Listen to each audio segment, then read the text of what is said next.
Hello, I'm James Seawright, and Mimi has asked me to talk a little bit about my early life and my career, which I shall do.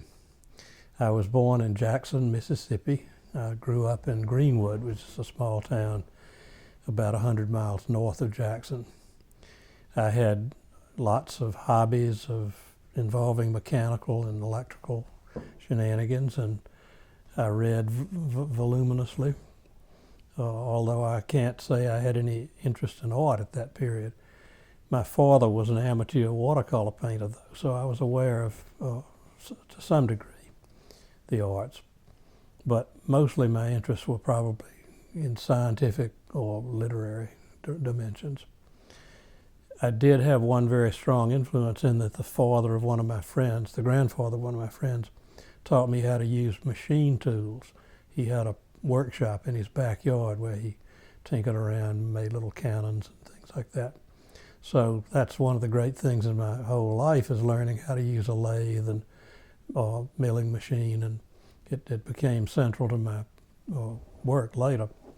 At any rate, I went to high school in Greenwood. I went on to college, and I graduated from the University of Mississippi in '57 with a degree in English, which came about because I had changed my major so many times. That was the only field I could claim a major in and still have enough credits to graduate on time. So that included, in addition to the major, a minor in physics and another minor in German, not a word of which I still remember. But as everyone who graduated from college in those days had to, I had to do some military service. So, not having been in the ROTC, I applied to go to OCS in the Navy and was accepted and went to Newport for 4 months of training, after which I was commissioned an ensign and sent off to a small ship that was home ported in Little Creek, Virginia. Now, this was fortunate because my wife-to-be was going to school in Lynchburg, Virginia, which was about 200 miles away, so I was able to get up to see her occasionally. We were married about the middle of the third year I was in the Navy, and this would have been 1960. And she moved to New York and started taking classes with Alwyn Nicolai, the choreographer, at the Henry Street Playhouse. While I was in the Navy, that's when I had first exposure to contemporary sculpture. I saw articles about sculptors who were using industrial materials, and this was very interesting to me because I'd never thought of sculpture seriously before. It's simply figurative Confederate memorials or tombstones. But this idea that you could make sculpture out of metal and using welding and using machining techniques was exciting, and I thought it was something I'd like to look into when I got out of the Navy. In fact, I even started a few rather primitive experiments in making sculpture while in the Navy, since as an engineering officer I had control of the machine shop and the welding facilities, and so after hours I would tinker around with that and try some ideas out.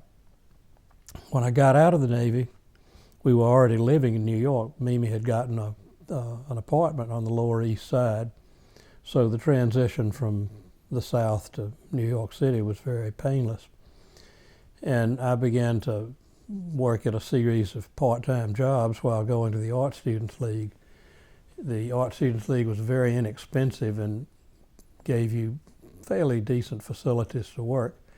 I'm not sure the instruction was all that intensive, but my teacher was Jose de Kreft, who was a well-known stone carver, and that's in fact what I first started doing. I considered it more an apprenticeship than anything else, not thinking that I would wind up doing that, but it was something, a good way to start. So in order to support myself going to the league in the early afternoon, I would have a part-time job in the morning and sometimes another one late in the afternoon, starting around 4:30. There were certain jobs that were passed along from art student to art student, and the one I had in the American Kennel Club was such a one. My job was to proofread pedigree certificates. In the morning, I worked for a firm that built sets for fashion shows. There I used my welding technique to be the one person they had that did metalwork. Shortly though, Mimi telling Nikolai of my knowledge of electronics, which I'd picked up in the Navy, allowed me to get a job with him, which was much more interesting. And there I worked in his sound room where he was beginning to do the early work with electronic music, one of the first people in this country. Nikolai would record live sounds and then modify them with tape recorders by running them at different speeds or backwards, or cutting them up into little pieces and editing them together. And he wanted to branch out into electronically generated sounds, which is what I helped him do. I built several devices which would produce electronic sounds. The work with Nikolai, though, was the stepping stone toward a better job, which came along at the Electronic Music Center of Columbia in Princeton. This was a Rockefeller-funded research lab that was actually serious composers were really trying to understand how to synthesize electronic sounds directly. And this required, first of all, figuring out what they consisted of. So this was fascinating to me, and while I considered myself a serious amateur musician, I knew perfectly well I didn't have the technique or the ability to think of a serious career as a musician. But I thought maybe I could do the same thing with visual arts, with sculpture. And around '63, I began the first experiments, which led to my first show. In fact, the very first piece I ever made in this vein, in this genre, was called Tower. It was a lattice of wire and close to 950 little tiny neon lamps, which I found on Canal Street. And these were wired together in this lattice so that each light could uniquely be lit by choosing the particular wires that led to it. And by having a scanning mechanism in the base that shifted a contact from one branch to another, you could create the illusion of the lights moving through the structure. And I thought of it as almost like you'd imagine fireflies moving inside a big bottle. So this piece worked wonderfully. I mean, I never expected it to work so well, and it really gave me the impetus to keep going. And following up that piece with one called City, used a similar kind of programming mechanism in the base, but instead of switching electrical contacts, it moved a focused light around underneath a bundle of plastic rods, which functioned like today you would think of fiber optics, but that had hardly come about when I was doing this. I was using just simple lucite rods, clear plastic rods, which could pipe the light just as effectively. And so these rods went up through a structure and out through the panels that you see in the picture here, and lighting up at ends and different colors coming and going as the color filter was moved around underneath them. So it gave somewhat the vague impression of a city at night with lights coming on and off. And another piece later was called Dome, which I was beginning to learn more and more about transistor circuits. And this piece was simple enough. It had two rings of lights underneath a transparent hemispherical dome, and the lights lit up sequentially as the transistor circuits, which are also built in visually circular forms to carry the theme along, would switch the lights from one stage to the next. So these three pieces, by the time I'd gotten this far, I really knew I was onto something. So I decided to pull out all the stops and make one piece that incorporated all of these ideas, and that's the one that's called Watcher. And it consisted of two basic elements, a display element, which was a grid of lamps that was controlled by switches and programming devices, and the patterns of light were then observed by a moving sort of scanning section, which looked like a big circuit all built in three-dimensional form, all the components showing. And this circuit was, in fact, a miniature electronic synthesizer, which used its photocells to scan the light patterns in the display section. And a viewer would clearly see that when the patterns changed, the sounds changed. And in addition, it had the ability to change its sound quality according to what environmental conditions were. If you walked up to it and shattered it, or if someone turned the lights on in the room, or the sun came out from behind a cloud, there would be a corresponding reaction, and immediately you would see. So thus the notion watcher, the piece was always watching for something or other, including itself. So when I had finished these 4 pieces, I really thought that maybe I had a chance to show some work. And I'd already been in a little kind of amateur show up in Provincetown showing some stone pieces. And I like the notion of showing. And I decided to see what I could arrange. So I did what seemed logical to me, but now I realize it was pretty audacious. But I went up to the Museum of Modern Art and asked the receptionist if I could see one of the curators. And sure enough, she went upstairs, or called upstairs, and this young woman came down and looked at my book of pictures and went back and came back again, and she gave me a list of 10 galleries that she thought were the most likely to be interested in what I was doing. So I went immediately to the first one on the list, which was a gallery I already knew and thought might be a possibility. It was the Howard Wise Gallery.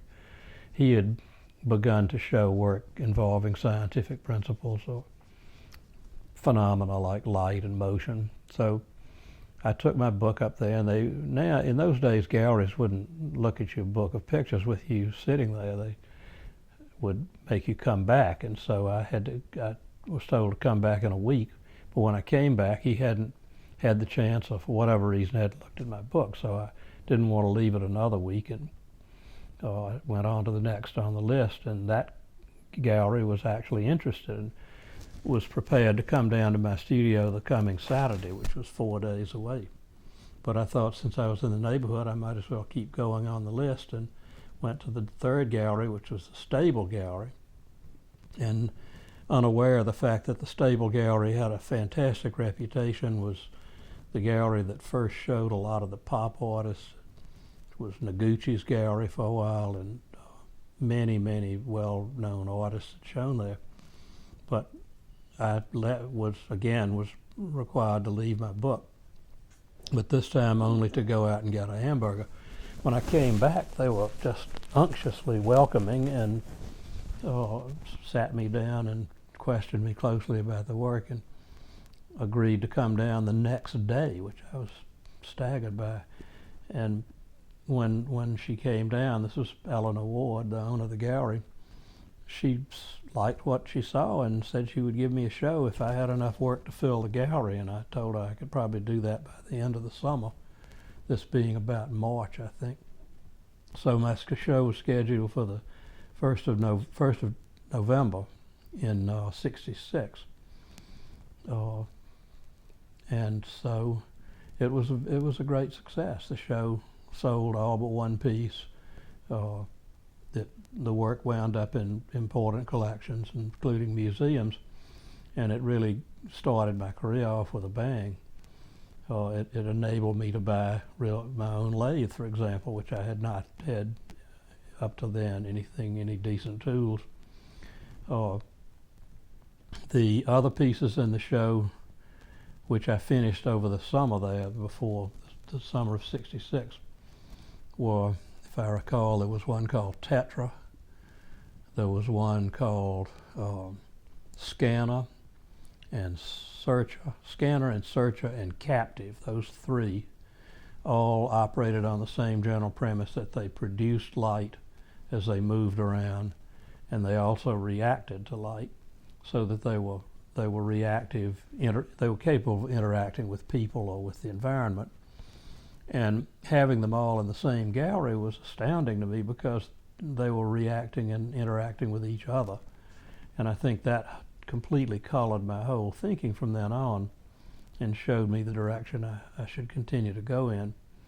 There were some other pieces that were essentially passive. There was a piece called 8, and there was, let me think, I believe that's all. There were actually 9 pieces, despite the fact that the show was billed as 8 electronic sculptures. But out of that show came a number of opportunities to do things like give talks, teaching. I had an offer to teach first at the School of Visual Arts, and then at Rutgers, and then eventually at Princeton.